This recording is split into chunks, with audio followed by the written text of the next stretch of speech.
Student, আজকে আমি আলোচনা করব রাষ্ট্রবিজ্ঞান আলোচনার ক্ষেত্রে মার্ক্সীয় তত্ত্ব বা মার্ক্সবাদ।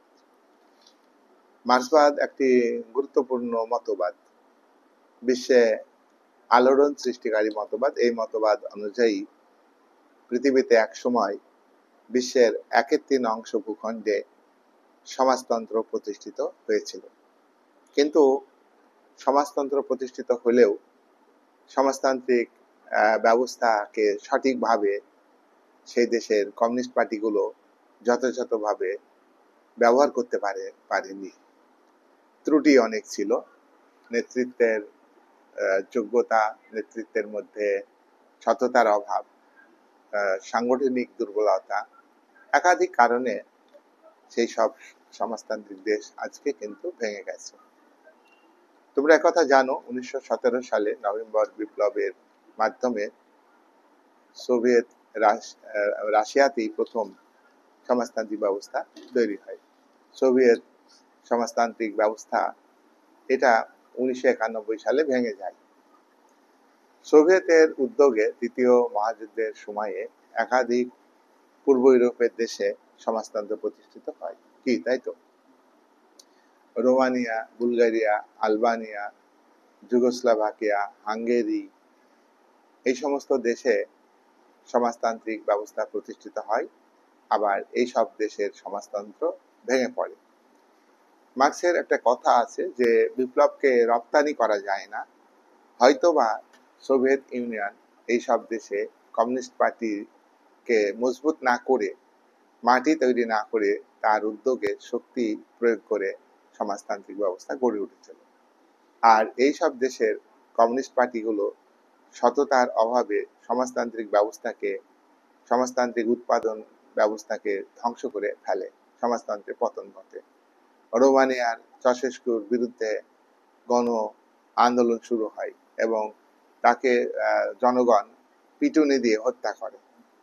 সোভিয়েত ইউনিয়ন অর্থনৈতিক সংকটে পড়ে, সোভিয়েত ইউনিয়নও সমাজতান্ত্রিক ব্যবস্থা ভেঙে পড়ে এবং সোভিয়েত ইউনিয়ন বৃহৎ রাষ্ট্র, সেটা কিন্তু ভেঙে টুকরো টুকরো হয়ে যায়। সোভিয়েত ইউনিয়ন ভেঙে রাশিয়া হয় এবং তার সঙ্গে 15টা রাষ্ট্র তৈরি হয়েছে। ইউক্রেন তার মধ্যে অন্যতম। এই ইউক্রেনের সঙ্গে বর্তমানে রাশিয়ার যুদ্ধ চলছে, তোমরা এসব জানো। তাহলে এই 15টা দেশে এবং রাশিয়াতে সমাজতন্ত্রের জায়গায় পুঁজিবাদ ফিরে এসছে। আর পূর্ব ইউরোপে রোমানিয়া, আলবানিয়া, যুগোস্লাভাকিয়া, এই সমস্ত রাষ্ট্রে আর সমাজতন্ত্র নেই।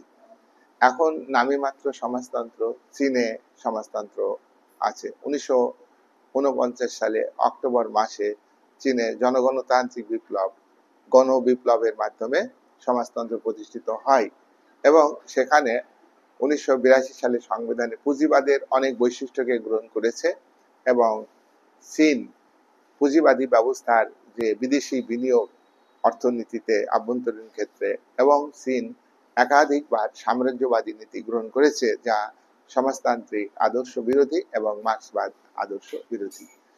তাহলে চীনের যে সমাজতান্ত্রিক মোড়কে পুঁজিবাদ, সেটা প্রকৃতপক্ষে সমাজতন্ত্র নয়। উত্তর কোরিয়াতে সমাজতন্ত্র প্রতিষ্ঠিত হয়েছিল। 1950 সালে কোরিয়া সংকটের সময় উত্তর কোরিয়ার কমিউনিস্ট পার্টি যুদ্ধ করে আমেরিকার নেতৃত্বে জাতিপুঞ্জের বাহিনীর সঙ্গে এবং চীনের লাল ফৌজের সহযোগিতায় উত্তর কোরিয়ার কমিউনিস্ট পার্টি সমাজতন্ত্র প্রতিষ্ঠিত করে। সেই সমাজতান্ত্রিক ব্যবস্থা বর্তমানে শ্রমজীবীর একনায়কত্বের পরিবর্তে, সর্বহারার একনায়কত্বের পরিবর্তে সেখানে শাসক তোমার কিম জং এর একচেটিয়া আধিপত্য প্রতিষ্ঠিত হয়েছে। যেমন চীনে জিনপিং এর একচেটিয়া আধিপত্য প্রতিষ্ঠিত হয়েছে, সেখানে কিন্তু সর্বহারা শ্রেণীর একচেটিয়া আধিপত্য প্রতিষ্ঠিত হয়নি। আবারও আমরা দেখব যে সমাজতান্ত্রিক শিবির গড়ে উঠেছিল, যে শিবিরটা 1945 থেকে 1991 সাল পর্যন্ত ছিল, তারও পতন ঘটেছে। আর সোভিয়েত রাশিয়ার উদ্যোগে জার্মানি ভেঙে পূর্ব অংশে সমাজতান্ত্রিক ব্যবস্থা প্রতিষ্ঠিত হয়েছিল। জার্মানি ভাগ হয়ে গিয়েছিল, পূর্ব জার্মানিতে সমাজতন্ত্র আর পশ্চিম জার্মানিতে গণতন্ত্র।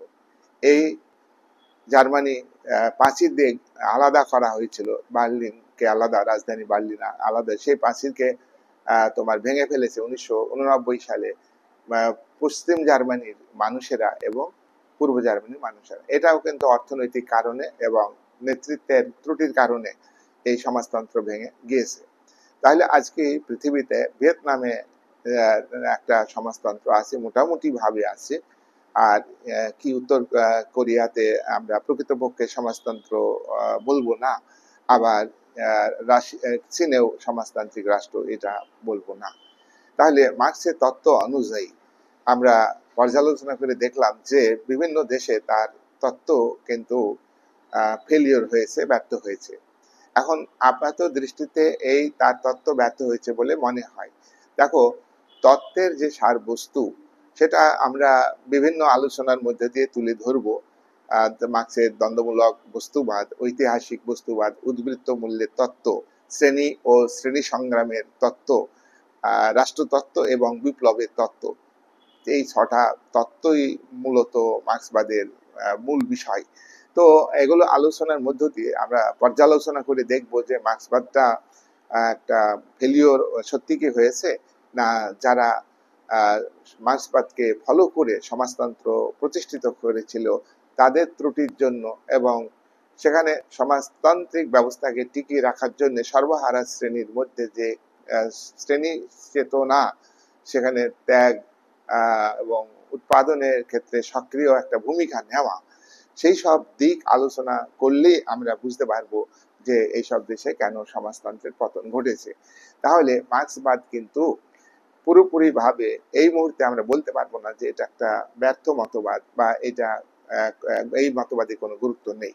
পাশাপাশি আমরা এটাও বলতে পারবো না যে যেহেতু সমাজতান্ত্রিক দেশগুলো ব্যর্থ হয়েছে, সেই সব জায়গা দেখে আমরা আমাদের মনের মধ্যে ধারণা আসতে পারে যে সমাজতান্ত্রিক ব্যবস্থা যেহেতু পতন ঘটেছে বিভিন্ন দেশে, তাই মার্ক্সবাদ ব্যর্থ হয়েছে। যাই হোক, মার্ক্সবাদ ব্যর্থ হয়েছে কি মার্ক্সবাদ সফল হয়েছে সে বিষয়টা বিতর্কিত, সেটা অন্যভাবে আমরা বিচার বিশ্লেষণ করে দেখব। কিন্তু এই তত্ত্বটা একটা ঐতিহাসিক প্রেক্ষাপটে আবির্ভূত হয়েছে এবং মার্ক্স যে সমস্ত কথাগুলো বলেছেন তার মধ্যে কতটা সারবস্তু আছে, কতটা যুক্তি আছে, সেগুলো বিচার বিশ্লেষণ করে এবং এখনো পুঁজিবাদী দেশগুলো তাদের সিলেবাসে মার্ক্সবাদকে উপেক্ষা করতে পারছে না, তাহলে নিশ্চয়ই এই তত্ত্বের একটা গুরুত্ব আছে। এবং একটা কথা কি, যে প্রত্যেকটা তত্ত্বের মধ্য দিয়ে যে মানবিকতা, মানুষের অধিকার, মানুষের মর্যাদা, সম্মান পাবে বেশি সমস্ত মানুষের, সেই সেটা কোন তত্ত্বে আছে সেটা আমরা বিশ্লেষণ করে দেখব যে মার্ক্সবাদে যতটা মানবিকতার কথা বলা হয়েছে এবং মার্ক্সবাদে যতটা শ্রেণী শোষণ মুক্ত করার কথা বলা হয়েছে সেটা কিন্তু অন্য মতবাদে উল্লেখ নেই। তাই মার্ক্সবাদ আলোচনা করা খুবই গুরুত্বপূর্ণ এবং এটা আমাদের ছাত্র হিসাবে আমাদের জানতেই হবে। তো মার্ক্স 1818 সালে জন্মগ্রহণ করেন। তার মতবাদ আলোচনা করতে গেলে তার জন্ম, তার জীবনী কালটা আমাদের জানা দরকার। তার কারণ সেই সময়ে বিশ্ব পরিস্থিতি, বিশ্ব রাজনৈতিক ব্যবস্থা, বিশ্বের সামাজিক কাঠামো কেমন ছিল সেটা কিন্তু অবগত হতে হবে। তার প্রেক্ষাপটে মার্ক্স তার তত্ত্বগুলি রচনা করেছেন। কিন্তু মার্ক্সবাদ একটা গতিশীল একটা মতবাদ, তার সঙ্গে পরিবর্তন আসবেই, যেহেতু সমাজ বিকশিত, সমাজ পরিবর্তনশীল, আর এই পরিবর্তনশীলতার মূলে রয়েছে উৎপাদন ব্যবস্থার উন্নতি। উৎপাদন ব্যবস্থার উন্নতির মূলে রয়েছে উৎপাদন শক্তির উন্নতি এবং উৎপাদন শক্তির সঙ্গে উৎপাদন সম্পর্কের পরিবর্তন ঘটে। তাই কিন্তু সমাজ ডাইনামিক, সমাজের মধ্যে থেকেই সমাজ কিন্তু পরিবর্তিত হচ্ছে, তা মার্ক্সবাদের মধ্য দিয়ে জানতে পারবো। সেই কারণে মার্ক্সের জীবনীকাল হচ্ছে আমাদের জানতে হবে। 1818 সালে কার্ল মার্ক্স জন্মগ্রহণ করেন এবং 1883 সালে মারা যান। তিনি অসুখে পড়েন এবং অভাব অনটনের মধ্য দিয়ে তিনি লড়াই করেছেন এবং জীবনে তিনি দরিদ্র মানুষের মুক্তির জন্য, খেটে খাওয়া মানুষের মুক্তির জন্য যে বক্তব্য রেখেছেন এবং সেই বক্তব্যকে বাস্তবায়িত করার উপরে জোর দিয়েছেন, এমন কোনো পৃথিবীতে আর দ্বিতীয় কোনো দার্শনিক জোর দেননি। তবে তার বন্ধু এঙ্গেলস, ঘনিষ্ঠ বন্ধু এঙ্গেলস, তিনি কিন্তু তার মতই বক্তব্য রেখেছেন, তা আমরা মার্ক্সবাদ আলোচনার মধ্যে দিয়ে পাবো। মার্ক্স যে চিন্তা ভাবনা করেছেন ধর্ম নিয়ে, রাজনীতি নিয়ে, রাষ্ট্র নিয়ে, আইন নিয়ে, শাসন বিভাগ, বিচার বিভাগ, আদালত ইত্যাদি বিষয়ে যে আলোচনা করেছেন, শ্রেণী নিয়ে আলোচনা করেছেন, মানুষের জীবন কেমন হবে, কেন মানুষ শোষিত, বঞ্চিত, কেন অত্যাচারিত, কেন লাঞ্ছিত, কেন কিভাবে মুষ্টিমেয় ব্যক্তি তার শাসন ক্ষমতাকে ব্যবহার করে নিজেদের শ্রেণী স্বার্থটাকে ব্যবহার করছে, রক্ষা করছে, এবং ধনী আরো ধনী হচ্ছে, গরিব আরো গরিব হচ্ছে, এই সমস্ত ব্যাখ্যাগুলো তিনি করেছেন। এই ব্যাখ্যা তার নাম অনুযায়ী মার্ক্সবাদ, এই ব্যাখ্যাই হলো তার নাম অনুযায়ী মার্ক্সবাদ। এক্ষেত্রে তার অনুগামী পূর্বতন সোভিয়েত বা রাশিয়ার বলশেভিক পার্টির নেতা V I Lenin, Vladimir Ilyich Lenin, তিনি বলেছেন যে মার্ক্সের শিক্ষামালাই হলো মার্ক্সবাদ, এবং তিনি হলেন প্রথম অনুগামী এবং মার্ক্সের থিওরিকে রাশিয়াতে বিপ্লবের মাধ্যমে প্রয়োগ করেছেন, এবং সেখানেই প্রথম সমাজতান্ত্রিক ব্যবস্থা প্রয়োগ হয়েছে, মার্ক্সবাদের প্রয়োগ হয়েছে, এ কথা তোমরা জানো।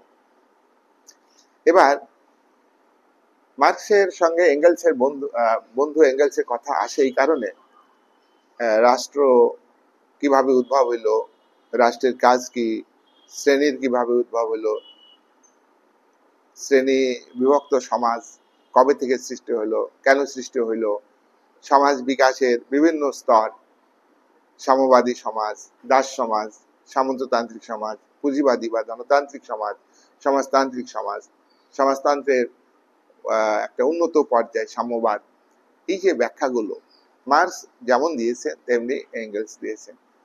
দুজনে দুই জায়গা থেকে বক্তব্য রাখলেও কিন্তু তাদের বক্তব্যের মূল কথা এক হয়ে গিয়েছে, সেই জন্য যেখানে মার্ক্সের কথা বলবে সেখানে কিন্তু এঙ্গেলসের কথা চলে আসে।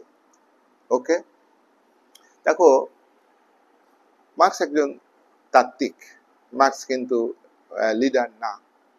তারই শিষ্য লেনিন একজন তাত্ত্বিক এবং তিনি একজন গ্রেট লিডার।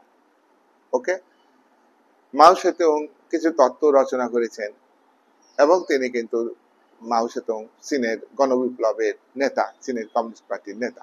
ওকে, এখন মার্ক্সবাদে সাম্রাজ্যবাদকে সমর্থন করা হয় না, মার্ক্সবাদে উপনিবেশবাদকে সমর্থন করা হয় না, মার্ক্সবাদে নয়া উপনিবেশবাদ, নয়া সাম্রাজ্যবাদ, এইগুলিকে সমর্থন করা যায় না।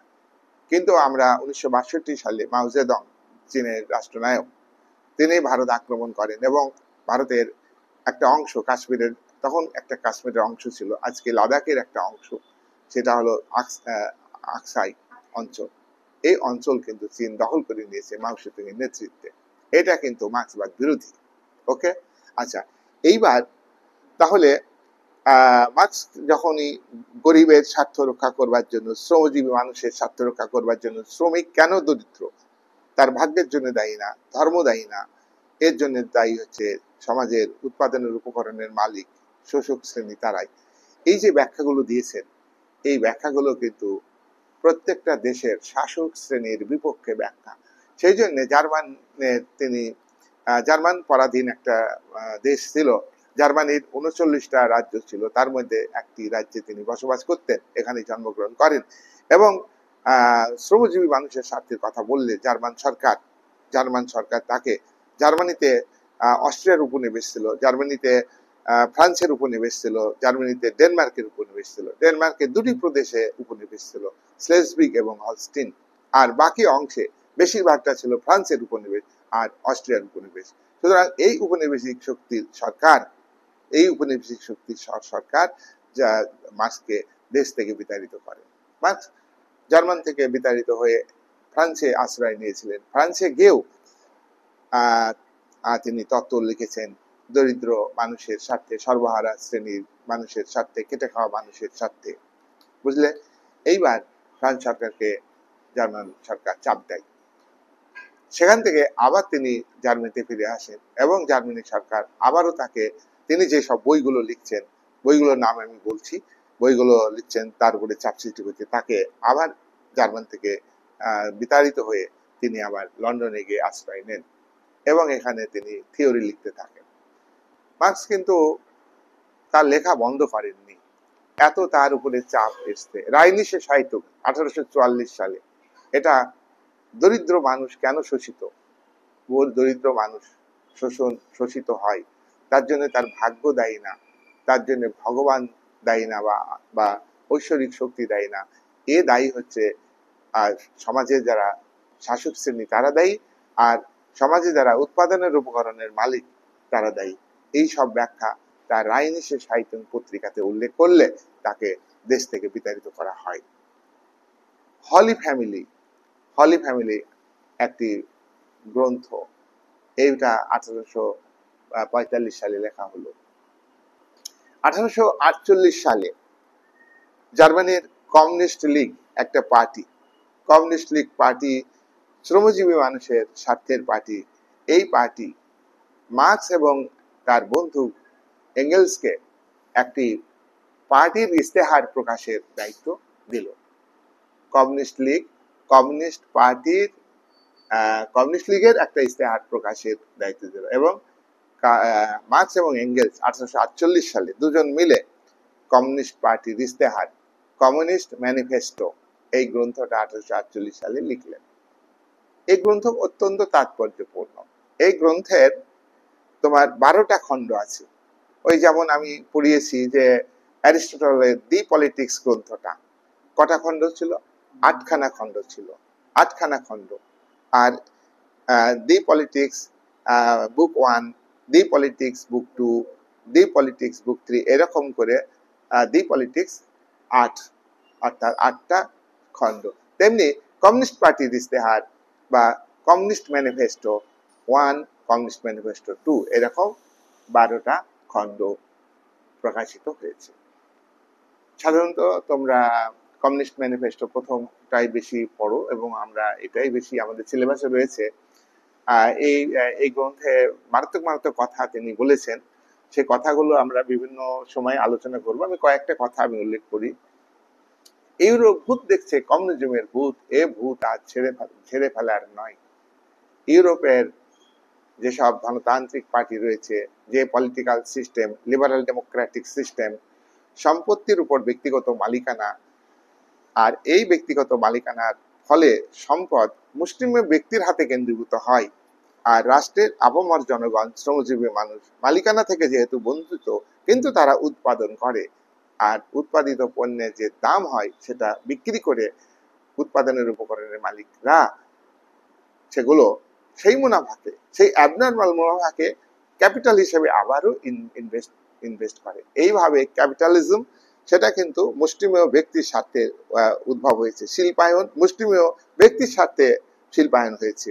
এই সমস্ত বক্তব্যগুলো এই সমস্ত বক্তব্যগুলো ক্যাপিটালিস্টরা, তারা ওই যে মার্কস যেসব কথাগুলো বলছেন, মার্কস রাইনিশে সাহিত্যে যে বক্তব্য রেখেছেন, মার্কস হলি ফ্যামিলিতে যে বক্তব্যগুলো রেখেছেন, সেই সব বক্তব্য শুনে ইউরোপের বিভিন্ন দেশের শাসক শ্রেণী, ক্যাপিটালিস্টরা মানে মার্কসবাদকে মানে ভূতের মতো ভয় পেয়েছে।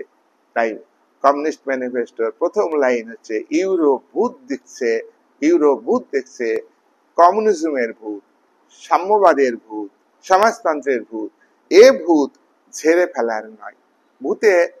যে ভূত ভয় পায় তাকে কিন্তু ভূতের ভয় থেকে মুক্ত করা যায় না, সে মুক্ত হতে পারে না, এই বোধে আমাকে ভূতে ধরবে, এই ভূতে ধরবে। ঠিক কমিউনিজমকে ইউরোপের শাসক শ্রেণী, ইউরোপের শিল্পপতি শ্রেণী, তারা কিন্তু ভূতের মতো দেখেছে। কমিউনিস্ট ম্যানিফেস্টো, এযাবৎকাল সকল সমাজের ইতিহাস হলো শ্রেণী সংগ্রামের ইতিহাস।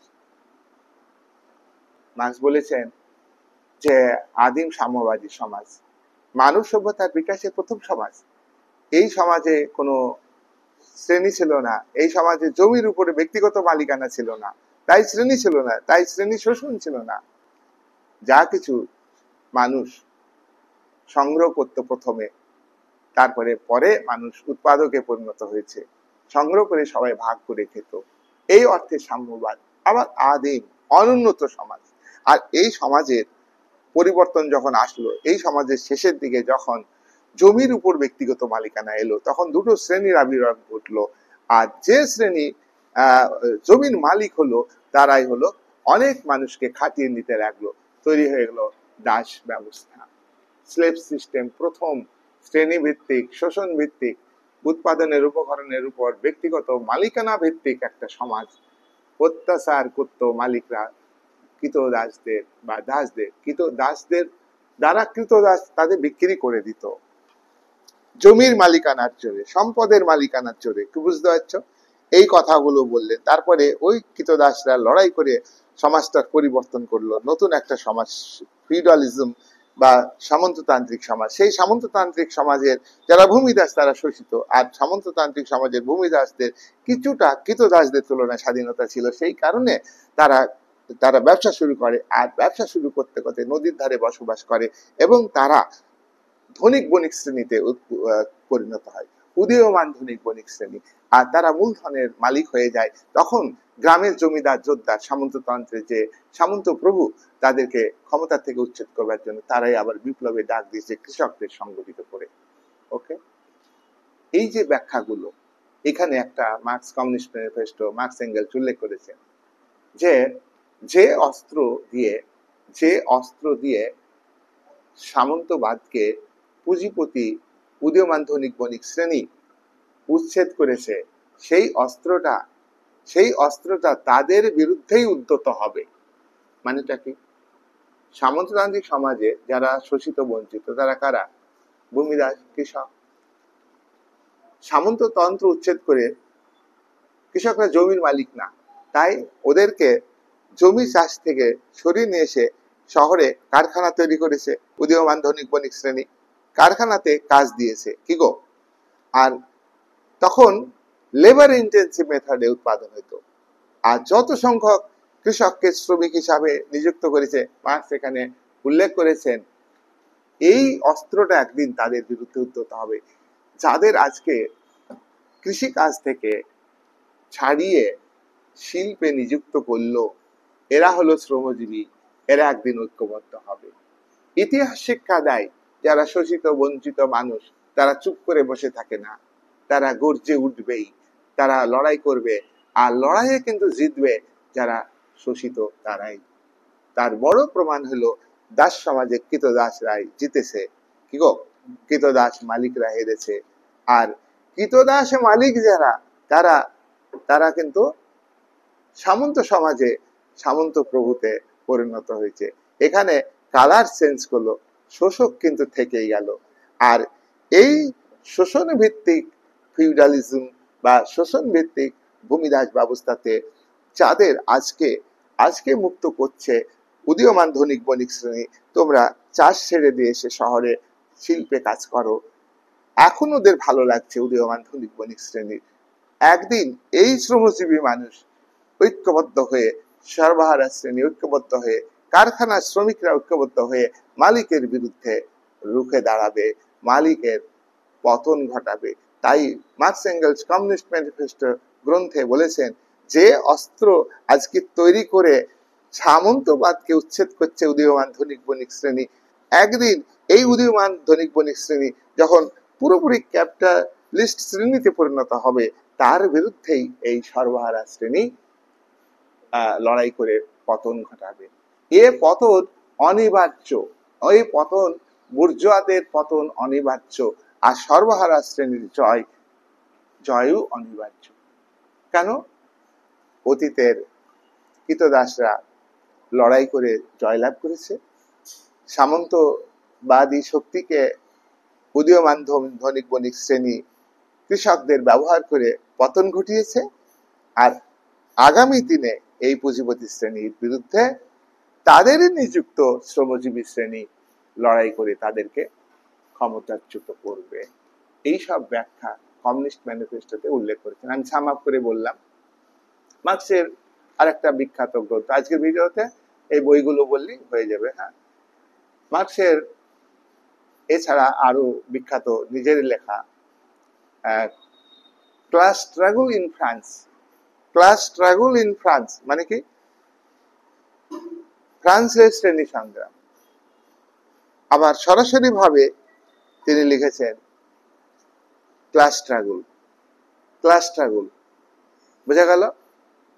Critic of Gotha programme, German ideology, এগুলো হচ্ছে মার্কসের নিজের লেখা বই, একা লিখেছে। কমিউনিস্ট ম্যানিফেস্টো মার্কস এঙ্গেলস দুজনে লিখেছেন। আর Marx critique of Gotha, Gotha programme, class struggle in France, শুধু স্ট্রাগল ইন শুধু ক্লাস স্ট্রাগল, এই সমস্ত বই তিনি লিখেছেন। জার্মান আইডিওলজি লিখেছেন। আর তার বিখ্যাত গ্রন্থ হলো দাস ক্যাপিটাল। দাস ক্যাপিটাল 1867 সালে লেখা এই গ্রন্থ। এই গ্রন্থের দাস ক্যাপিটাল, এটা পুঁজি, ক্যাপিটাল, মূলধন বইটার নাম। এই বইটার 3টি খণ্ড আছে। মার্কসের লেখা দাস ক্যাপিটালের কটা খণ্ড? 3টি খণ্ড। প্রথম খণ্ড 1867 সালে লেখা, মার্কস জীবিতকালে নিজেই এটা প্রকাশ করেছেন। দ্বিতীয় খণ্ড 1885 সালে। আমি আগেই আলোচনা করেছি যে মার্কস মারা গিয়েছেন 1883। তাহলে আমাদের মনে প্রশ্ন দেখা দেবে যে কি করে তিনি বইটা প্রকাশ করলেন। তিনি জীবিতকালেই 3টি খণ্ডই লিখে কমপ্লিট রেখেছিলেন। তার ঘনিষ্ঠ বন্ধু এঙ্গেলস তিনি মারা যাওয়ার পরে 1885 সালে দ্বিতীয় খণ্ড প্রকাশ করেছেন। এটাও দাস ক্যাপিটাল বা পুঁজি। তৃতীয় খণ্ড 1894 সালে প্রকাশ করেছেন, এটাও এঙ্গেলস প্রকাশ করেছেন। তাহলে মার্কসের এই পুঁজি গ্রন্থটা কিন্তু বিখ্যাত গ্রন্থ। মোটামুটি সমাজ বিকাশের প্রত্যেকটা স্তরের কথা, দ্বন্দ্বমূলক বস্তুবাদের কথা, ঐতিহাসিক বস্তুবাদের কথা, উদ্বৃত্ত মূল্যের তত্ত্ব, surplus value theory, class and class struggle theory, state theory এবং রেভলিউশন থিওরি, বুঝলে? এই যে 6টা সূত্র মার্ক্সবাদের, এগুলো দাস ক্যাপিটালের 3টি খণ্ডে বিস্তারিতভাবে আলোচনা করা হয়েছে। তাহলে আমরা বিভিন্ন আলোচনার সময়ে তোমাদের সিলেবাসের ক্ষেত্রে, যেমন জার্মান আইডিওলজিকে আলোচনার ক্ষেত্রে গুরুত্ব দিতে হবে। কমিউনিস্ট ম্যানিফেস্টো মার্কস এঙ্গেলসের দুজনের লেখা, এটাকে আমাদের গুরুত্ব দিতে হবে। আবার এঙ্গেলসের নিজস্ব বই আছে, তোমার origin of family,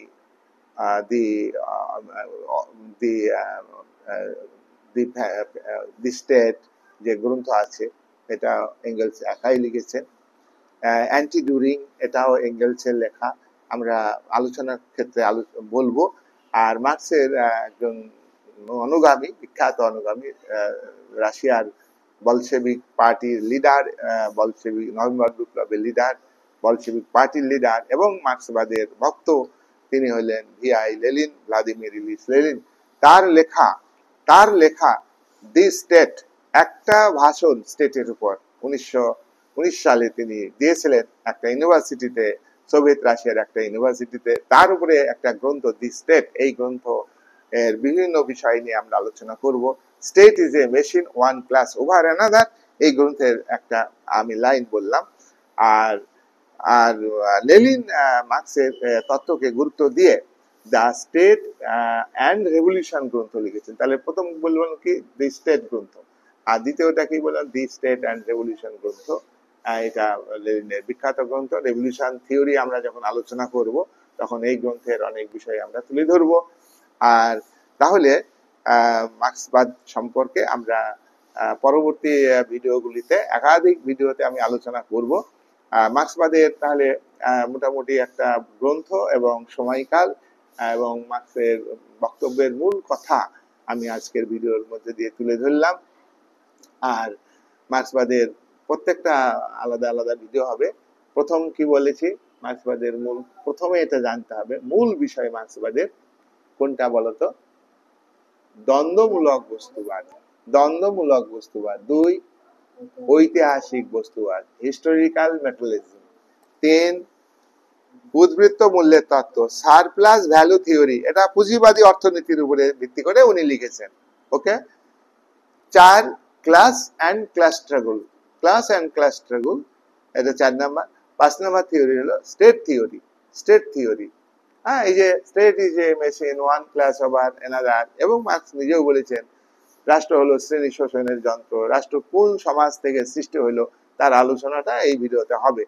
R 6 number হচ্ছে রেভলিউশন থিওরি, বিপ্লবের থিওরি। এই বিপ্লবের থিওরির ক্ষেত্রে আফথেকের কথা, লেনিনের কথা, এগুলো আমরা আলোচনা করব বিস্তারিতভাবে।